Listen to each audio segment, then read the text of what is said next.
मैंने तेरी तस्वीर नहीं देखी कई दिनों से, लगता है मेरा मुकद्दर मुझसे फिर कुछ चाह रहा है।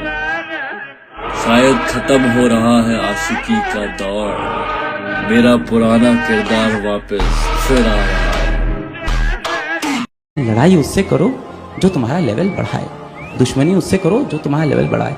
हम जिससे दुश्मनी करते हैं हम उसके लेवल पे पहुंच जाते हैं, हम उससे लड़ने लगते हैं, हम उस लेवल के शत्रु के आसपास पहुंच जाते हैं। इसलिए मैं कहता हूं कि छोटी मोटी बातों पे गिला नहीं करते, और जिन्हें बनना है राजा वो ऐसो एरो गैरो से लड़ा नहीं करते। किस्मत तो बदलेगी यार, वो जो समझते थे तमाशा होगा, हमने चुप रहकर पलट दी बाजी।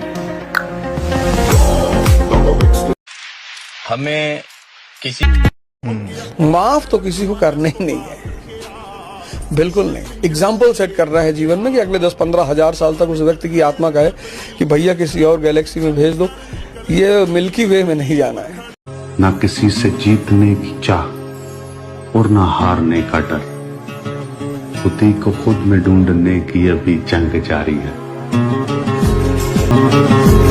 कि हराम की दौलत और दूसरे की औरत अच्छे इंसान को बर्बाद कर देती। लाला जिनकी बातों में दम होता है ना, अगर सांप काटते ही पलट जाए तो उसके जहर का असर होता है, वरना नहीं। हम सांप को काटने की इजाजत तो दे सकते हैं, लेकिन पलटने की इजाजत नहीं देते परशुराम। और हमारे गायब होने की कोई वजह है लाला? जिस दिन हमारी वापसी होगी तुम नजर नहीं आओगे। दूसरों का सहारा लेकर तैरने वाले लोग हमें डुबाने की कोशिश में। भाई ये तेरी गाड़ी है? हाँ भाई। गाड़ी तो कमाल की बना रखी है यार। साहब आपके पैसों का माल। चंद खोटे सिक्के जो चले नहीं बाजार में, वो बाइक के कमियां निकाल रहे मेरे किरदार में। हम अपने अंदाज में मस्त रहते हैं, अब जरूरी तो नहीं हर किसी को पसंद आ जाए। दुश्मनी का दावा करते हो तो जरा अच्छा कौन हो सकता है कि मुन्ना भैया कहते हैं कि पापा हमारा कट्टों का व्यापार है। अब अगर 1-2 गोली हमसे चल भी गई तो इसमें इतना चिल्लाने की क्या जरूरत? इतना महंगा भी ना समझो खुद को, हम गरीब लोग हैं, अक्सर महंगी चीजें छोड़ देते हैं। महिलाओं से नहीं मर्दों से ताल्लुक बना मित्र, आधी रात को थाने में माशुकाएं नहीं आती।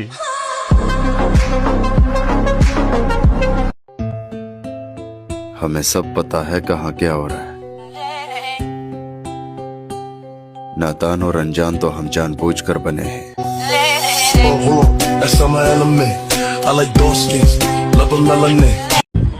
जानते हो कॉन्फिडेंस किसे कहते हैं? या तो तुम ऐसे चलो जैसे कि तुम राजा हो, या फिर ऐसे चलो कि तुम्हें फर्क न पड़ता हो कि कौन राजा है।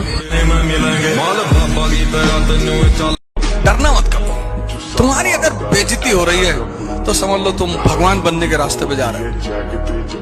अगर तुम बेइज्जती से डर गए तो तुम गए, क्योंकि समाज का जो सबसे ताकतवर हथियार है किसी व्यक्ति को रोकने का वो है बेइज्जती।